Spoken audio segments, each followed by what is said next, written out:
আমার গায়ে এক ফোঁটা রক্তবিন্দু আছে, कोई माई का लाल ये कर नहीं सकता। এই 50,000 স্কুলে 165 কোটি টাকা দিলে সব স্কুলগুলো ভালোভাবে চলবে, কিন্তু ওনার কাছে সময় নেই বা পয়সাও নেই। ওনার কাছে পয়সা আছে ক্লাবে পয়সা দেওয়ার। উনি মাদ্রাসাকে 5,713 কোটি টাকা দিয়েছেন, 5,713 কোটি টাকা, কিন্তু আমাদের এই স্কুলে পড়ার জন্য ওনার কাছে টাকা নেই। আমার আদিবাসী ভাই বোনদের পড়াশোনার জন্য তার কাছেও টাকা নেই। এই সব কিছু পরিবর্তন হবে আমরা এলে পরে, এটা আপনাদের কাছে আমি প্রতিজ্ঞা করে গেলাম, কথা দিয়ে গেলাম, এটা হবেই। তারপরে কি বলছেন, এরা এলে পরে মাছ ডিম খেতে দেবে না। এটা যদি বিশ্বাসযোগ্য ব্যাপার বলুন তো? মহারাষ্ট্রে দেখুন রাস্তায় বসে বসে ভাজিয়া দিচ্ছে। রাজস্থানে শুটিং করে এলাম, ভোপালে শুটিং করে এলাম, দেখুন যতগুলো বিজেপি রাজ্য শাসিত আছে সেখানে সব জায়গায় এইসব খেতে পাওয়া যায়।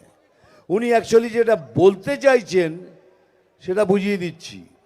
উনি নাকটা এইভাবে নয়, এরম করে ঘুরে দেখাচ্ছেন।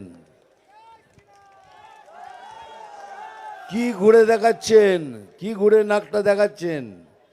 কি আমরা মাছ মাংস খেতে দেবো না, মাছ ফাছ খেতে দেবো না, কিন্তু একটা মাংস জরুর খেতে দেব না, সেটা যেটা আমাদের হিন্দুদের কাছে খুবই পবিত্র, সেই মাংসটা না বলেছি। উনি বলছেন এসব খেতে দেবে না, আমি এলে পরে তোদের ভরপুর খাওয়াবো। সেটা কোন মাংস বুঝতে পেরেছেন তো? কখনো কখনো ভাবি ইনি কি সত্যি ব্রাহ্মণগড়ের হিন্দু মহিলা?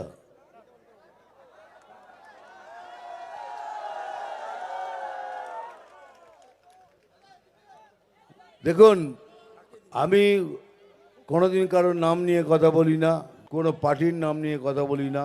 আমি রাজনীতি নয়, আমি মানুষ নীতি করি।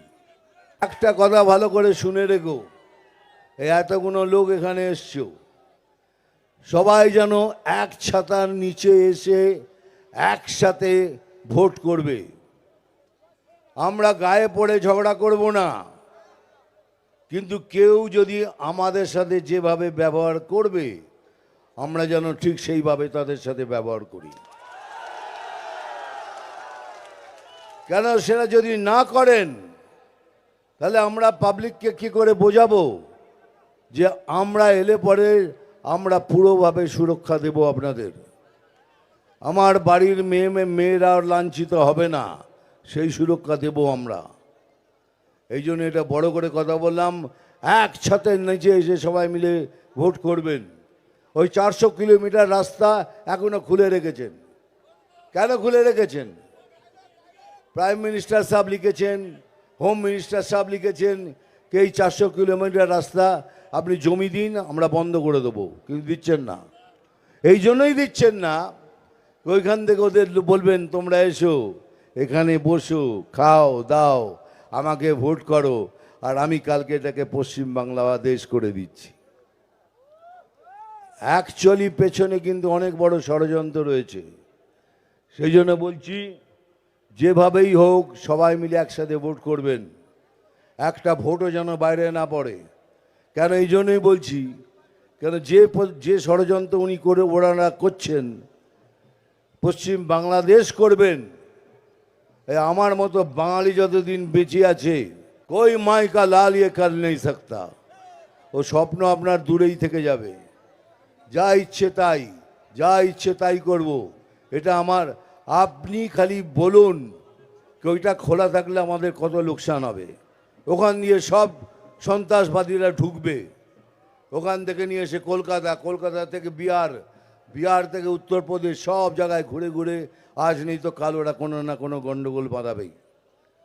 সেদিকে আমাদের নজর রাখতে হবে, দেশকে আমাদের সুরক্ষিত রাখতে হবে, তবেই তো আমরা বড় হব। বিজেপি সরকার এলে পরে সপ্তম কমিশনের পেমেন্ট আবার চালু হয়ে যাবে। আমার আলু চাষিরা, পেঁয়াজ চাষিরা আমার চাষি ভাই বন্ধুরা কোনো কষ্ট পাবেন না, সে গ্যারান্টিও আমি দিলাম আপনাদের।